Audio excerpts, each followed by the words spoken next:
ಮಧು ಬಾಲೆಗೆ Siddu ಆಪ್ತರೆ target. ರಾಜಣ್ಣನನ್ನ follow ಮಾಡಿ sketch. ಮತ್ತೊಬ್ಬ ಸಚಿವರಿಗೂ ಕೆಡ್ಡ ತೋಡಿತ್ತಂತೆ gang. Honey trap video ಹಿಂದೆ ಬಿದ್ದ ಡಿಸಿಎಂ. ಮಾಸ್ಟರ್ ಮೈಂಡ್ ಪತ್ತೆ ಹಚ್ಚುವಂತೆ ಬೆಂಬಲಿಗರಿಗೆ ಫರ್ಮಾನು. ಇಂದು ಡಿಜಿಪಿಗೆ ಮುನಿರತ್ನ ಕೊಡ್ತಾರಾ ದೂರು. ರಾಜ್ಯದ ಜನರಿಗೆ ಮತ್ತೊಂದು ಹೊರೆ ಗ್ಯಾರಂಟಿ. ಹಾಲಿನ ದರ ಲೀಟರ್ಗೆ ₹5 ಏರಿಕೆಯ ಬಿಸಿ. ಇಂದು ಸಂಜೆ ಸಿಎಂ ನೇತೃತ್ವದಲ್ಲಿ ಸಭೆ.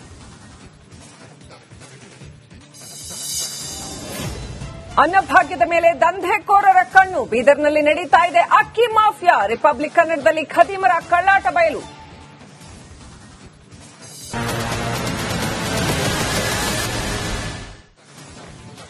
ಹನಿ ಗ್ಯಾಂಗ್ಗೆ ಸಿದ್ದು ಬೆಂಬಲಿಗರು ಆಪ್ತರೆ ಟಾರ್ಗೆಟ್ ಆಗ್ತಿದ್ದಾರಂತೆ. ಈ ವಿಚಾರಕ್ಕೆ ಸಂಬಂಧಪಟ್ಟಂತೆ ಕೆಎನ್ ರಾಜಣ್ಣ ಅವರು ದೂರು ಕೊಡ್ತಾರಾ ಅನ್ನೋದೇ ಬಹುದೊಡ್ಡ ಪ್ರಶ್ನೆ. ಈ ಆಯಾಮದಲ್ಲಿ ಮಾಹಿತಿ ಕೊಡೋದಕ್ಕೆ ನನ್ನ ಸಹೋದ್ಯೋಗಿ ನಾಗರಾಜ್ ಅಪ್ಪಸಂದ್ರ ನೇರ ಸಂಪರ್ಕದಲ್ಲಿ ಜಾಯಿನ್ ಆಗ್ತಿದ್ದಾರೆ.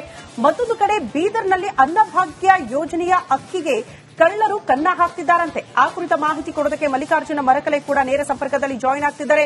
ಮತ್ತೊಂದು ಕಡೆ ಗ್ರಾಹಕರು ತಮ್ಮ ಜೇಬನ್ನ ಮತ್ತಷ್ಟು ಗಟ್ಟಿ ಮಾಡಿಕೊಳ್ಬೇಕು. ಕಾರಣ ಹಾಲಿನ ದರ ಮತ್ತೆ ಏರಿಕೆ ಆಗೋ ಸಾಧ್ಯತೆ. ಇವತ್ತು ನಡೆಯುವಂತಹ ಸಭೆಯಲ್ಲಿ ಎಲ್ಲವೂ ಕೂಡ ನಿರ್ಧಾರ ಆಗುತ್ತಂತೆ. ಆ ಕುರಿತ ಮಾಹಿತಿ ಕೊಡೋದಕ್ಕೆ ವೀರೇಶ್ ಕೂಡ ನೇರ ಸಂಪರ್ಕದಲ್ಲಿ ಜಾಯಿನ್ ಆಗ್ತಿದ್ದಾರೆ. ಎಲ್ಲರಿಗೂ ಕೂಡ ಗುಡ್ ಮಾರ್ನಿಂಗ್. ನಿಮ್ಮ ಸುದ್ದಿಗಳು ಬಂದಾಗ ನಿಮ್ಮನ್ನ ಸಂಪರ್ಕ ಮಾಡ್ತೀವಿ, ಮಾಹಿತಿನ ಪಡೆದುಕೊಳ್ತೀವಿ. ಮೊದಲ ಸುದ್ದಿಯತ್ತ ಗಮನ ಕೊಡೋಣ. ರಾಜಣ್ಣ ಬಲೆಗೆ ಬೀಳಿಸೋದಕ್ಕೆ ಆ ಟೀಮ್ ಮಾಡಿದ್ದೇನು ಅನ್ನೋದೇ ಬಹುದೊಡ್ಡ ಪ್ರಶ್ನೆ. ಎಲ್ಲಿ ಎಷ್ಟೆಷ್ಟು ಬಾರಿ ಆ ಟೀಮ್ ಮೀಟ್ ಮಾಡಿತ್ತು, ಯಾವ ರೀತಿ ಪ್ಲಾನ್ ಅನ್ನ ರೂಪಿಸಿತ್ತು, ಆ ಕುರಿತ ಮಾಹಿತಿಯನ್ನ ರಿಪಬ್ಲಿಕ್ ಕನ್ನಡ ಎಕ್ಸ್ಕ್ಲೂಸಿವ್ ಆಗಿ ನಿಮ್ಮ ಮುಂದೆ ಇಡ್ತಾ ಇದೆ. ರಾಜಣ್ಣ ಅವರನ್ನ ಕೆಡ್ಡಾಗೆ ಬೀಳಿಸೋದಕ್ಕೆ ಸರಿಸುಮಾರು 6 ತಿಂಗಳಿನಿಂದಲೂ ಕೂಡ ಈ ಟೀಮ್ ಪ್ಲಾನ್ ಮಾಡಿಕೊಂಡಿತ್ತು ಅನ್ನೋದ್ರ ಡೀಟೇಲ್ ಸಿಗ್ತಾ ಇದೆ. ಇಡೀ ರಾಜ್ಯಕ್ಕೆ ಚಿರಪರಿಚಿತ ಆ ಹನಿ ಗ್ಯಾಂಗ್ ಲೇಡಿ ರಾಜಣ್ಣನನ್ನ ಫಾಲೋ ಮಾಡಿ ಹನಿ ಗ್ಯಾಂಗ್ ಸ್ಕೆಚ್ ರೂಪಿಸಿತ್ತು ಅನ್ನೋದ್ರ ಡೀಟೇಲ್ ಸಿಗ್ತಾ ಇದೆ. ಆ ನಾಯಕನ ಶಿಷ್ಯನೇ ಹನಿ ಗ್ಯಾಂಗ್ ಮಾಸ್ಟರ್ ಮೈಂಡ್ ಅಂತೆ. 6 ತಿಂಗಳು ಆ ಗ್ಯಾಂಗ್ ಮಧುಗಿರಿಯಲ್ಲೇ ಉಳಿದಿದ್ದು ಯಾಕೆ? ಬೆಂಗಳೂರಿನಲ್ಲಿ ರಾಜಣ್ಣ ಅವರನ್ನ 2 ಬಾರಿ ಭೇಟಿ ಕೂಡ ಮಾಡಿದ್ರು ಆ ಲೇಡಿ ಅನ್ನೋದ್ರ ಡೀಟೇಲ್ ಸಿಗ್ತಾ ಇದೆ.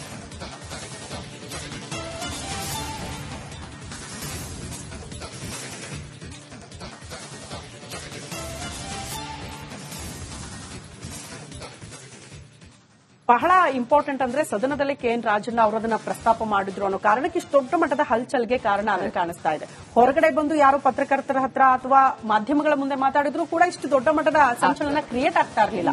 ಸದನದಲ್ಲಿ ಪ್ರಸ್ತಾಪ ಆಗಿದೆ ಅನ್ನೋ ಕಾರಣಕ್ಕೆ ಬಹಳ ಇಂಪಾರ್ಟೆಂಟ್ ಆಗ್ತಾ ಇದೆ ಈ ವಿಚಾರ. ಬಟ್ ರಾಜಣ್ಣ ಅವ್ರಿಗೆ ಕೆಡ್ಡ ತೋಡಿದ್ ಯಾಕೆ, ಯಾವ ರೀತಿ ಪ್ಲಾನ್ ಮಾಡಿದ್ರು, ಇದರ ರೂವಾರಿ ಯಾರು, ಹಲವು ಪ್ರಶ್ನೆಗಳಿಗೆ ಕಾರಣ ಆಗ್ತಾ ಇದೆ ಈ ಬೆಳವಣಿಗೆ. ಈ ಕುರಿತ ಒಂದು ಸಂಪೂರ್ಣ ವರದಿ ಕೂಡ ಇದೆ.